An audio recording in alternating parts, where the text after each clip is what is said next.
And see you. Cleveland Clinic, Florida provides individualized treatment plans for excellent outcomes of health problems ranging from the most common to the most complex, even in cases considered untreatable by others. Cleveland Clinic, Florida. Every life deserves world-class care.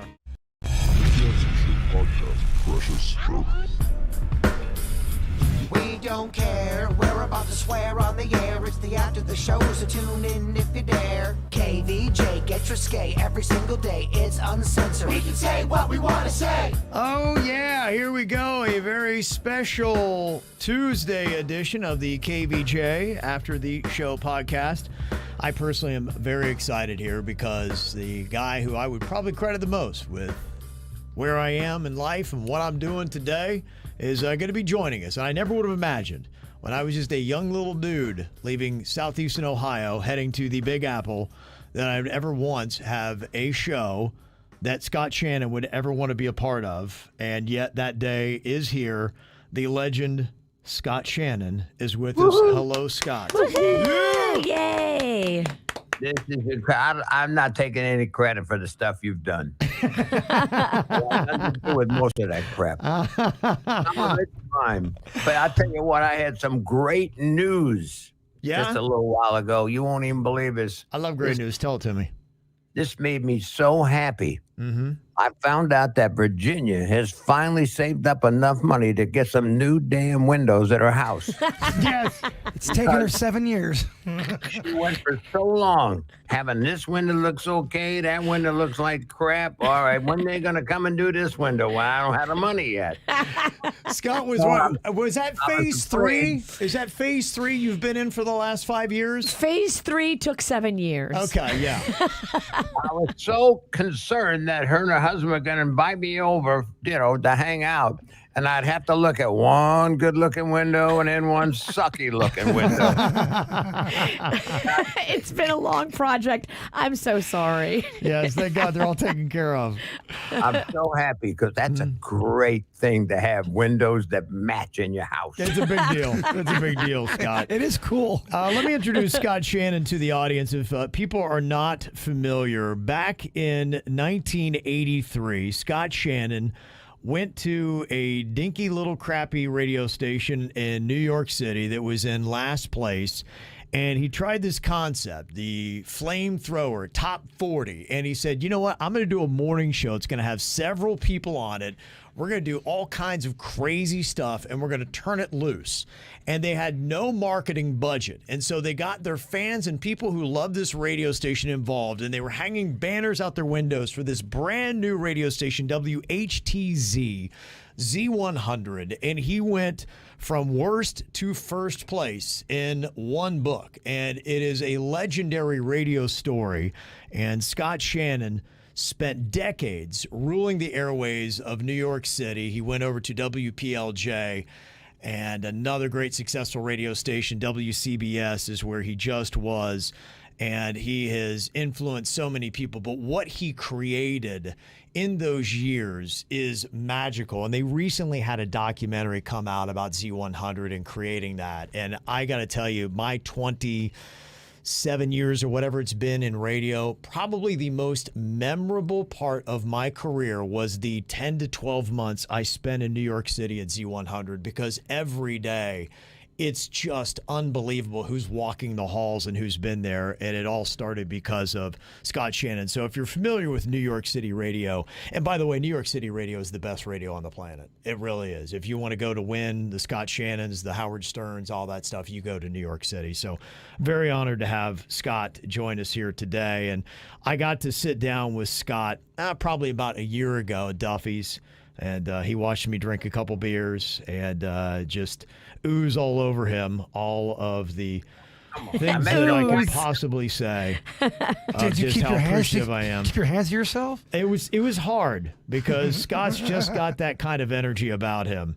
But we did, and so lucky to say that I'm connected to Scott now, and I've told him just how much he meant to me in my career. In fact, the show prep that you guys see, the first job that I really took where I got paid in radio, I had been at Z100, and I got the opportunity to go work on a morning show with a guy that had produced for Scott. And the template for our prep that we use every single day, I stole from that guy who he says he stole from Scott. So in a sense, Scott is still with us every single day. We're in all spirit. a bunch of thieves. Yes, we really are. Now, was- if people haven't seen the Z100 documentary, and I can only imagine the few stories I have about my time in New York City pale in comparison to yours, I'm kind of curious because there's one part of the documentary about Z100 that is featured well, and a story I think a lot of people would find interest is Madonna's announcing a new world tour. A lot of people may not realize if they haven't seen the documentary that once upon a time when you're doing the show at Z100, and you were in Secaucus, New Jersey, people that know that area. And so you're kind of, you're not downtown or whatnot. It's kind of, a little bit outside of the city. And you had this woman that kept showing up. Was it like every Tuesday or Thursday she would show up at the Z100? Record day was Tuesday. Record day And, was Tuesday. And I because of the most program directors, like, is your program director on the air there? Yes. Yeah. Randy West is on the air here. But back in the day, when if things before the ceiling fell out of radio and everybody didn't have 3 jobs, and every building didn't have 6 radio stations, we were the only radio station in our building. I was the program director and the morning guy on the radio station. Wow. So I was responsible for making sure the music was right, Yeah. hiring and firing little guys like you come in there and want to be in radio. So, Yeah. That was it. I found at an early stage as a program director, you're better off with a young, eager person that is fascinated and in love with radio than someone who's been around the block and they're just not as excited about doing it. I like people who are excited about being on the radio. Mm-hmm. Because when I was a kid, I dreamed about being on the radio. That's what I wanted to do. I thought it was so cool because I was very shy and I just didn't want to be around a lot of people. My question, what do you think about that today? Because I don't know that radio has that anymore. Does that concern you to see that, Scott? It's what's kind of, I'm just so happy that I got into radio, and you should be also, Kevin, at a time when it was special. It was an art. Yeah. And now it's become nothing but a business, run by the hedge funds and big companies. And you're fortunate enough to work for one of the best companies in the business where they actually still consider radio an art. Right. But back then it was just so much fun to be in it. And I everything I did, it was connected with my job in radio. I go on vacation and I'd go on vacation and I would go by the nearest radio station and ask them if I could sit in and do a broadcast. What the hell are you doing, you nut? Crackhead, you go to a radio, you're on vacation. My wife would say, "Where are you going?" "Oh, I'm going to see if they'll let me on the air." She said, "You're on the #1 radio station in the world. Why you need to be on in Sweetwater, Oklahoma?" Yeah. I don't know of anyone that's ever had more passion for this industry than you have. To me, it's unrivaled, and that goes for anyone that I've ever seen. You truly love this and respect radio for what it is, and that's why this industry, it'd be so nice to have people just have a small portion of the passion that you have for what we do, because I got into it at a time where I could see the Scott Shannons, and I realized what an art form it was. And maybe Jaybird, you would have a thought on this. With some of the content today that is created, it seems, are we old or is some of it lower brow? When you see some of the stuff that really cuts through, Scott, do you look at it and think that it's just junk? No, it's always been, we've always been bottom feeders. I mean, it's interesting. I think when I do seminars, sometimes I just speak to young kids about radio and people getting started, and I tell them the most important asset that I look for, #1 is the passion, but #2 is curiosity. Mm-hmm. And I can tell from listening to your show that you have about the same level of curiosity that I do, which is, sky high. And I'm sure your people, Virginia and Jason, and the rest of those clowns over there, I'm sure they all feel the same way. But, I'm not on live radio right now, but I still do show prep every day. Why? Wow. Yeah. Got nobody to tell it to. Yeah. Yeah. And Well. it's in my blood, and Mhm. I'm so curious about everything in every aspect that goes around me. I see a billboard and I wonder why. When I see a billboard the other day, some guy says, "Even if you're guilty, I'll get you off." You know, Yeah. and I made a note of that. I thought it would be funny or amusing or entertaining or Yeah. whatever. So your mind's always still going. Yeah, Mhm. it just sticks in there. Yeah. But back when we first started, everybody thought that I was going to hire all these big names to be on this radio station in New York, but I wanted a different sounding radio station. I wanted something that sounded alien to all the big voices, WABC, all these guys that all talk like that. Yeah. And there's this little town, like you said, in Secaucus. We were across the river. We could see New York, Right. but we weren't in New York. Our transmitter was at the top of the Empire State Building. Mhm. But so what I did was I created this whole everything you do in life, whether it's about your personal life or your relationship with your significant other, you got to have a plan. Mhm. And I always would lay out this plan on paper because when I was a kid, I had kind of a weird relationship with my father. One weird, he was an abusive asshole. And Aw, Oh man. that sucks. I got out of there. I left. I knew what I wanted to do, Yeah. and I already had everything laid out. So I went to the school library and I made a plan to leave in the middle of the night, tell them I had a job, and because I did have a job, and at a gun club in Indiana. And I said, I got to be there. They want me to start at 6. I'm going to have to drive over there, leave it at 3. Blah, blah, blah, blah. No, I had my car all packed up, but I had a plan even then to go and how to get away and not be detected or not to have police bring. And I was like a moron. I was in my senior year, second semester when I left. So you did, and No this is idea because your father, you wanted to idiot prove him to do wrong, that. Pardon me? and you wanted to basically prove something to your father, and you just got the hell out. And I just wanted to get the hell out. And I knew I'm ready to get to work. I got to get on the radio. I'm 17 years old. I got no idea what, I'm thinking, well, and I'm sure you've had people come to you and say, I'd like to work for you. Well, what kind of, I don't have experience, but I'm really good. I want to do it really bad. Wanting to do it is not experience. That's not on your resume. I'm really good. When I used to get resumes from people, these people apply for a job at Z100 in New York, and I call them and say, "Wow, what's your qualifications?" "Well, I'm from New Jersey, and I know I've heard your station, and I could really be good." yeah. Well, wait a minute. How many times you been on the radio? Well, I think I'd be really good. Well, that's the kind of thing that I was doing. But I think that the determination and having a dream, and you got to put together a plan. Now, Kevin, I'm sure before you put Virginia and Jason and the rest of your crew on with you, you had some sort of plan as to what you wanted to do. Some of it was probably based on what I did in New York. Yeah.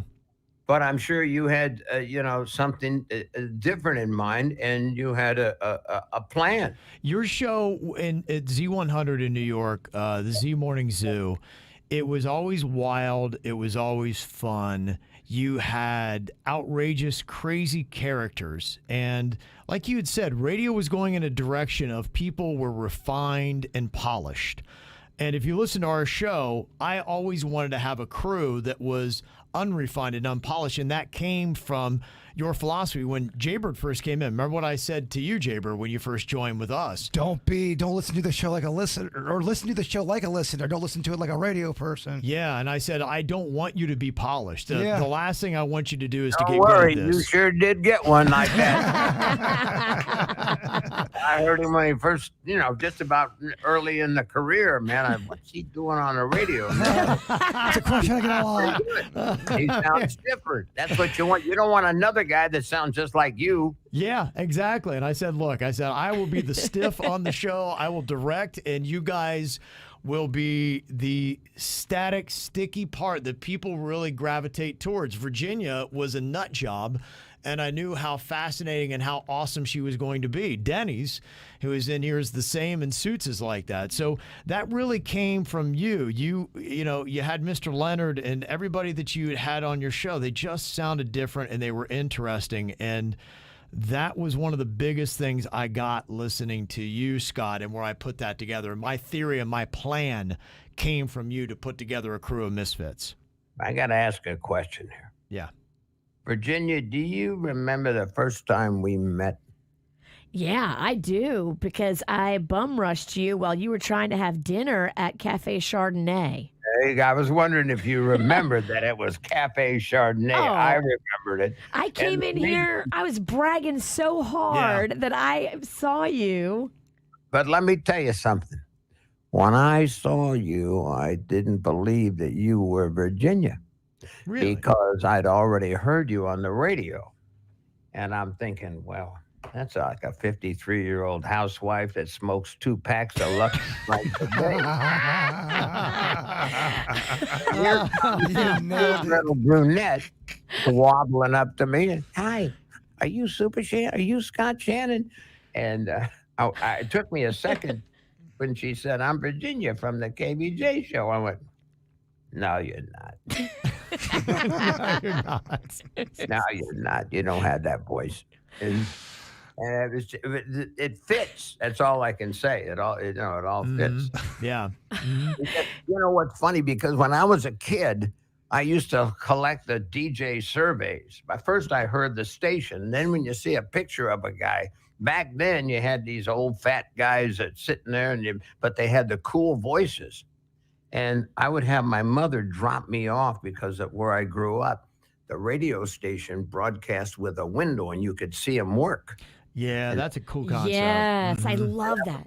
Cool. So I would have my mom, she used to go to the city and shop for a couple of hours, and I'd say, why don't you just drop me off over there at WIFE? That was the call letters of the station. I'd stand there and look at the DJs. Probably thought I was some sort of freak getting ready to, kidnap them or shoot them in the head. I saw this guy, he had the headphones on, man. He had the turntable there. It was back when they played records. And then I could see the phone ring, and I'm thinking, I bet that's a girl calling in to say she wants to get with him. And I've had all these, dreams and imagination in my head. And I'm going, man, I like that, because I fell in love with music before I fell in love with radio. And then I found out that radio played all the songs that I liked, so that the two connected us. So you got wait a minute. You got a request line going, Scott. Hello, caller number 9. Hello, WRMF. What can I do for you? Hello. You just want a gift card. I'm the intern, Scott Shannon. That's somebody trying to sell insurance extension, I bet. Yeah. But anyway, I was Had an insurance ring to it. Just like seeing Virginia, and here I am, a grown man and working my own station, and I had this image of Virginia, and all of a sudden here she pops in. That's the same way when I used to see those guys in the window at WIFE. Well, that can't be Dick Summer. That can't be Dick Summer. Dick Summer. They'd have that smooth voice, and all of a sudden you got some guy look like he might be a child molester. Well, the name like Dick Summer. Oh my gosh. I ain't hiring him to babysit. No. That'd be Summer Dick. But back that's when I started Z100, I wanted people who didn't sound like the regular DJs. Yeah. Brilliant. And I don't have a particularly deep voice. When I first started, I thought I had to have a nickname, so I called myself Super Shan. Super Shan on the radio. I had a real high voice, very irritating. I don't know how in the hell I had any ratings. I go, yo, is that my radio rapper, the joint boy with the joint toy? And if I'm lying, I'm to have all these rhymes and crap. Yeah. What an era. And the power of Z100, for people that don't know, it was breaking music, it was changing music, and you were launching at the same time that MTV was coming on. And Right. I remember one of the things that I was told when I first got into radio was that pretty much every radio station in America would look at what you were playing in New York City and what MTV was doing. And then you influenced the style of music and what was being played all around the country, because if it was good enough for Scott Shannon to play it on Z100 in New York City, we had to be playing it too because he's the smartest guy in radio. And so in a sense, you really controlled the music of the 80s.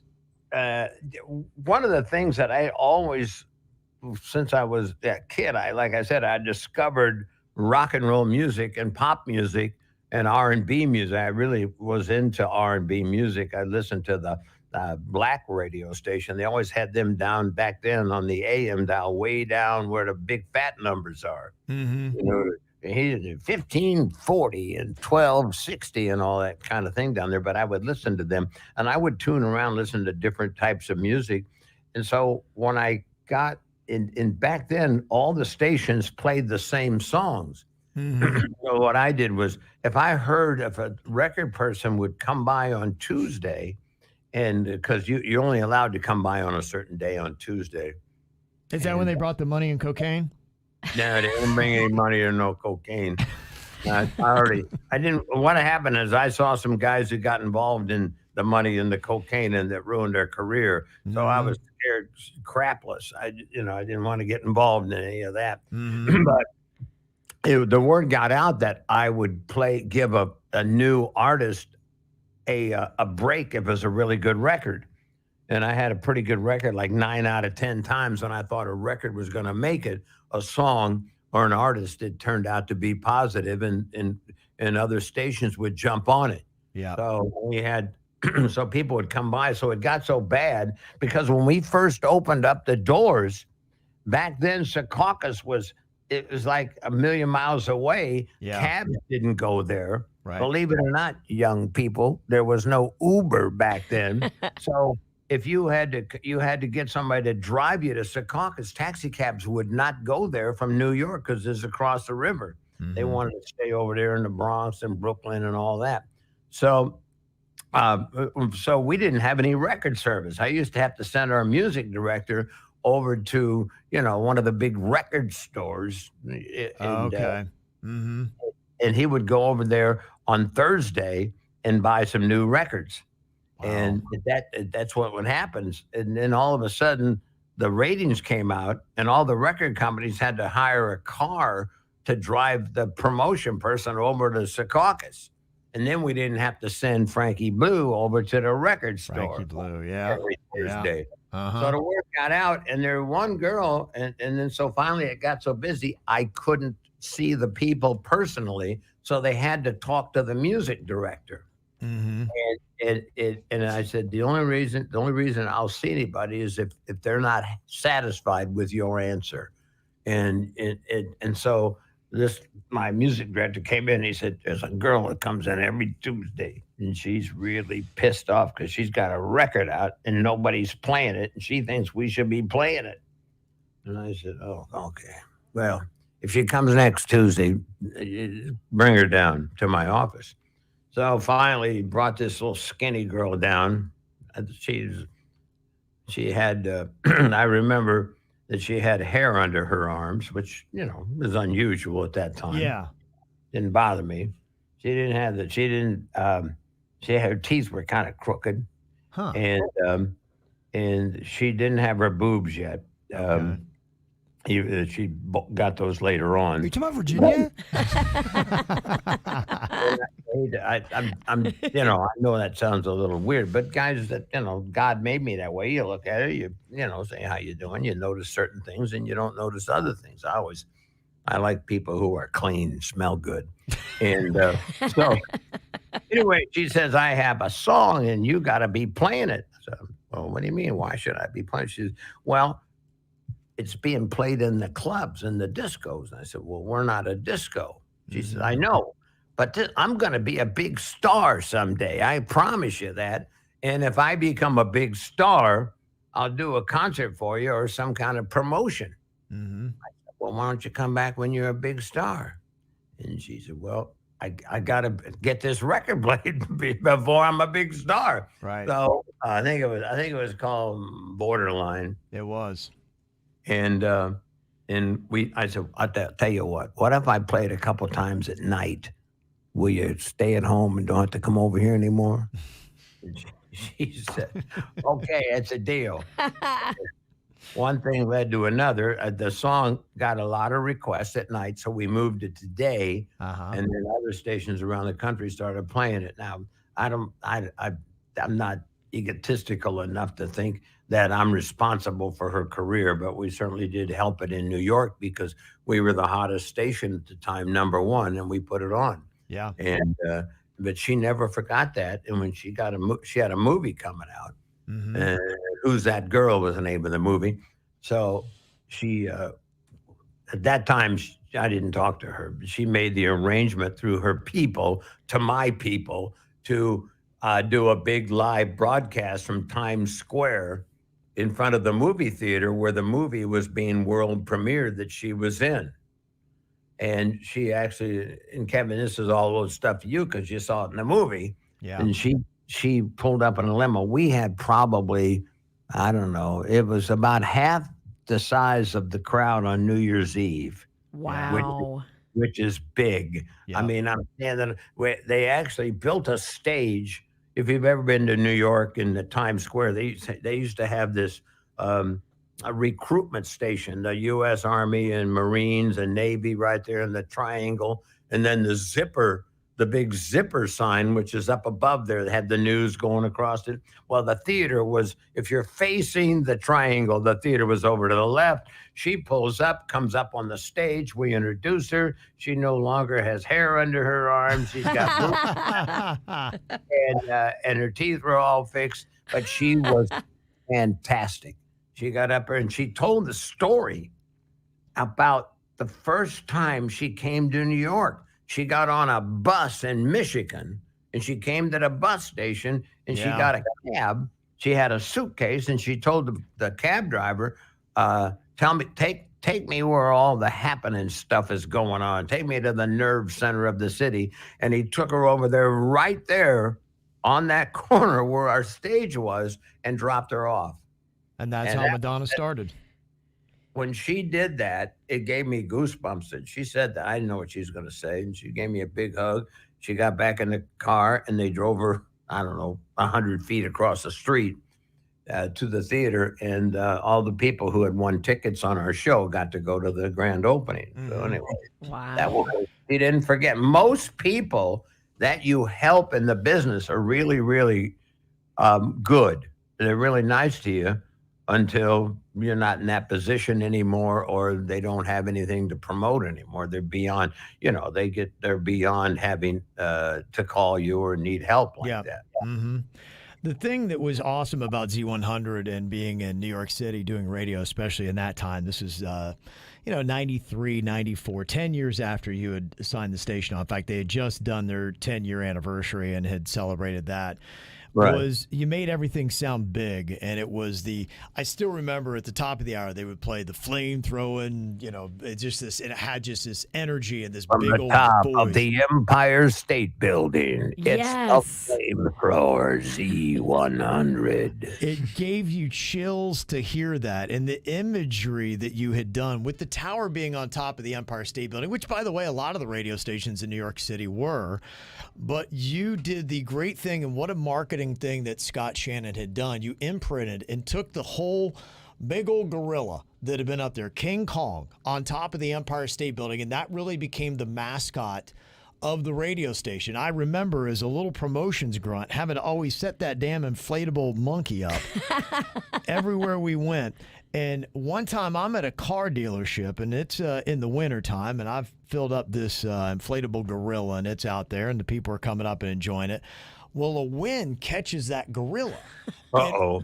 We have it tethered down, and we had a program director at the time. Scott had left the radio station. His name was Steve Kingston. Oh, yeah. And Steve Kingston just gave me shit about everything. He rode my ass nonstop. He called me Ohio, and I just knew he threatened probably every day I was there that he was going to end my radio career. And so You here didn't have one yet. you're right. How can he ruin something that's not even there? You're putting up the damn blow-up monkey. That's not a career. You rode back to Ohio. Said, well, I'm in radio now. I'm over at Z100 in case you need me. Yeah, and so here Doing I there, am. Kevin? I'm I'm blowing up the freaking monkey. I got this monkey that catches the wind and it's heading for the New Jersey Turnpike. Oh, Lord. And I'm riding this thing like a cowboy, trying to hold this monkey back because I know if it hits traffic and this thing gets destroyed, it's going to be like me killing the radio station. Steve Kingston's going to ruin my career. I will never again work in radio. And so I held on. He will ruin a career, man. You got to do it his way. And so all I had was his voice in my head, be like, come on, Ohio, you ruined Z100. You killed the gorilla. And so I'm riding this thing, and thank God I was about 10 feet from streaming traffic, but I was bound determined I was going to ride this damn gorilla into traffic if it meant my life, just so that I didn't ruin my radio career. I hit a tree, and it stopped the damn monkey, and it saved my life. The radio chilling, gorilla killing. It was about the end of me. So it was about the beginning and the end of my radio career working at Z100, and it was your imagery that had done it. So, You know, it's funny, but I have like, I try to break things down because I'm not the smartest guy you're ever going to find. I don't have any education. I don't have a deep voice, but I try to break everything down to its simplest form. And the first time I ever heard that slogan, KISS, keep it simple, stupid, that was important to me. For instance, when we first started Z100, on my little sheet that I had for the plan for Z100, I wanted to name all the DJs crazy names, you know. And we had Jack the Whack. We had Hollywood Hamilton. We had Janet from Another Planet, and the names that they would remember. And these people, they weren't allowed to say very much. I would write all the things out that they could say on a little 3x5 card, and I put it in the studio. But people thought these were the greatest disc jockeys because they were working at Z. All they had was say Z100 playing the best music, you know. And it was just simplicity, right? And it was memorable. Because they never forgot their names. You know, Mr. Leonard is a guy that never even came to work, but he was famous, and people still ask me about him. But the element of simplicity is so important in someone's life. And as long as you, like one day when I hired this music director to work with me, he'd already lived in New York, so he knew all the clubs and everything. And I said, what's a music format? I said, here, it's salt and pepper. Salt and pepper. What's that? What do you mean? I said, we play one black record, we play one white record. And I'm not being racist about it, because a black record could be by a white person if it sounded a certain way, and vice versa. I wanted an R&B hit, and then I wanted a pop hit. Okay, rhythmic basically mixed in with just straight ahead pop music. That's all it was. But back then you could say that, and nobody, you know, oh, okay, I get it. Salt and pepper, I like that. And I said, we don't play slow songs. Yeah. I wanted the beat of New York. I didn't grow up in New York. I'd only been there a couple of times when I got the job. I said, what am I going to do? So what we did was I had a plan, because I had a big map. And the part that was yellow was the 5 boroughs. I didn't know anything about those people. I didn't know how they operated. I said, you know, I watched the Honeymooners, and I thought everybody had a fire escape out their window. Like the Honeymooners, or some of those, you know, Car 54, Where Are You? That's all I knew about New York. Yeah. But so I decided what I wanted to do was I'd create a radio station for Long Island, New Jersey, and Westchester County. Because I knew what those people were like. I mean, I thought I knew anyway. I mean, that's in my head. I made it simple. And we're going to appeal to because all the other radio stations were talking about being on Broadway and all the movie stars and the people that live there, in Brooklyn and the Bronx. And what we did was we really concentrated on the outskirts, the suburban people. And if anybody else in the yellow zone wanted to come along for the ride, they could. Yeah. And I know that sounds kind of goofy. Well, I but would say Miami's similar in that respect. yeah, but it worked out. And once again, I go back to it was simple. Yeah. We didn't say anything. We didn't spend a lot of time talking about Broadway and all that kind of thing when we first started. Mm-hmm. We didn't have the first ratings that came in were not very good. So we started that campaign to the homemade bumper stickers and homemade signs and all Grassroots. that. Yeah. As someone pointed out in the movie, is that might have been the first viral campaign in the country. Arguably. Yeah, and that's what is so amazing. And that's why if you've not yet checked out Worst to First, that you did the documentary Z100, there's a lot there to learn and there's a lot to appreciate with what you did in that span of time starting in 1983. There are so many firsts that happened that were genius that still apply today. And, the wisdom that you have about keeping it simple and about having things that stand out and sounding different, it's still valuable stuff that TikTokers are using today. And they've just it's the same thing. People, my friends, make fun of me and ridicule me if I spend a lot of time on TikTok. And I'm not looking at the women with the big boobs. I'm just watching the entire thing and what is attractive. And you can apply that to other things in your life, like public speaking or running a radio station or a TV station. I mean, it's so many different categories on there.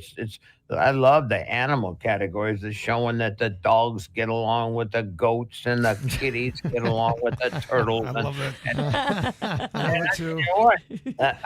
I'm what my wife doesn't cry.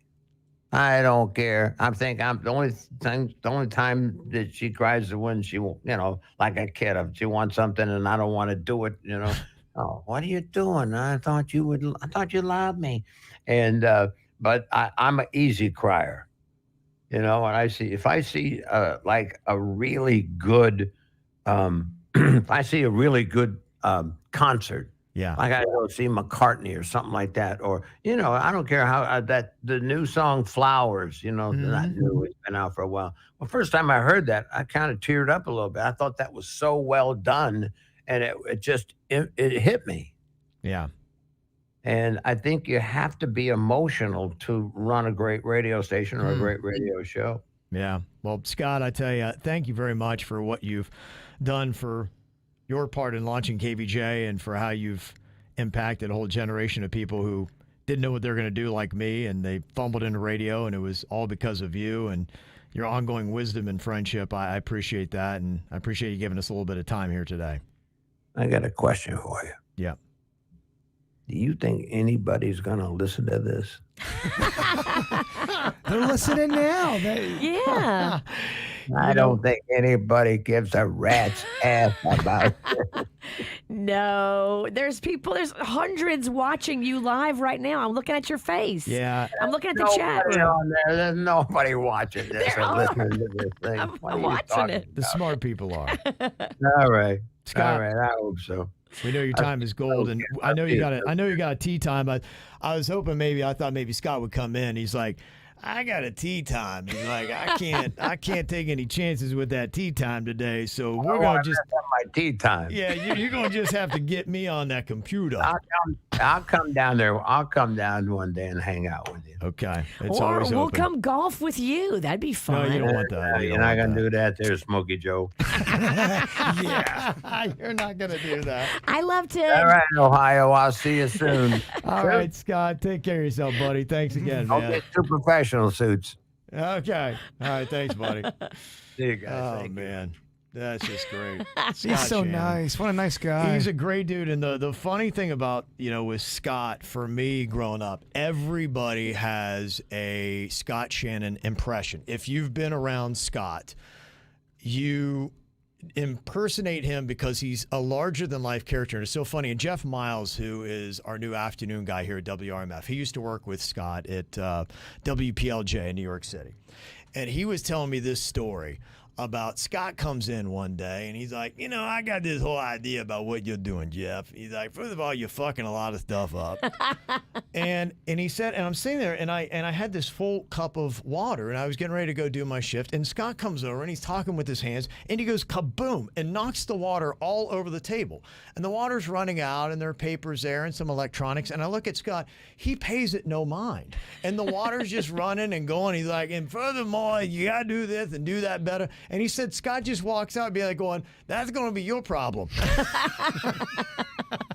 So he said, that's Scott Shannon. He comes in, fucks up your world, and then leaves it to you.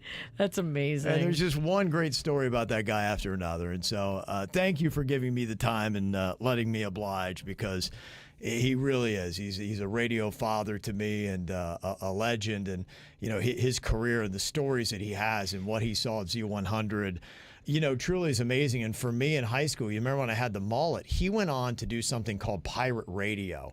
That's why he left Z100. And it was a national format of hairband music. And when that came on Saturday night, they had the imagery that this was a pirate ship that was docked right outside on the bay in Los Angeles.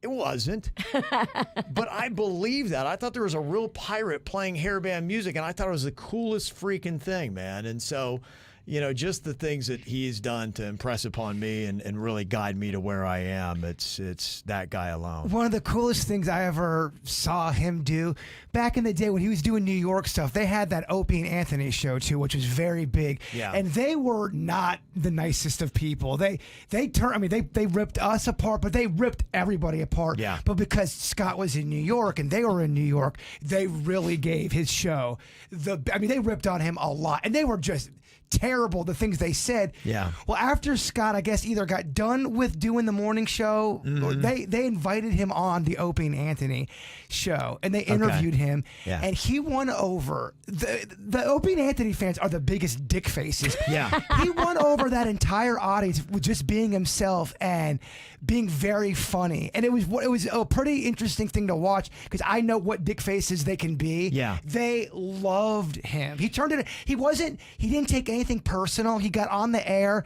and just played ball with them and really owned the interview. Yeah, he does. He's like that. When you're with Scott, he's effortlessly funny. And as you can tell, he rips on everybody. And you're like, come on, Ohio, you got to do better than that. So he's always just riding people, and that's what's just so funny about him. And yeah, the way he put things together and just, the person that he is, it's a pretty fascinating interview. And if you go watch the documentary that they had done, Worst to First, Z100, it's on YouTube and things like that, you can see Steve Kingston. He's in there. There's so many stories I have about him. The guy that yelled at you. The guy that just rode me mercilessly. That's cool. Yeah, he's in there and he's featured. And by the way, he needs to comb his fucking hair because it's pretty unkempt. So come on, Steve, get it together. So thank you very much for that, Tom. I do appreciate you guys letting me do that. So Yeah, That's man. very that cool. meant a lot. Meant a lot. The man's a legend. Yeah, And he cool really is. dude, man. That guy, he's one of those people that is funny. Just telling a regular, I could listen to him order food, he would make it funny. Yeah, he would. Every time you're with Scott Shannon, it's entertaining. And then when he just goes off and the stories, and you don't know who the hell he's talking about. And then at the end, he'd be like, and then she became Madonna. And you're like going, it's just one story like that after another. I wonder what golf course he plays on. I know. He plays at a few. He played with places you? Yeah. He'd say, come on out. Because I'll sneak up on his cart while he's on hole number 3, be like, hey. Yeah, I was just talking to him last night. Like, so I'm hanging out with Peyton Manning today. And, Wow. yeah, so I'm just like, and it's nothing to him. Yeah, he's a legend. He rolls with legends, and that man has made a lot of money in his Well, you're career. hanging out. He's hanging out with Peyton Manning. You're hanging out with Jason Pennington. That man is next level. Yeah, he really is. So that was a big thrill for me. So thank you all for checking us out here on a Tuesday. Thanks again to the legend Scott Shannon, for coming on in. We'll get more of your emails tomorrow, so get those in. If you have one in, we'll get to it then. Mail at kvjshow.com. Enjoy your Tuesday. We'll talk to y'all later. Goodbye. Cleveland Clinic, Florida provides individualized treatment plans for excellent outcomes of health problems, ranging from the most common to the most complex, even in cases considered untreatable by others. Cleveland Clinic, Florida. Every life deserves world-class care.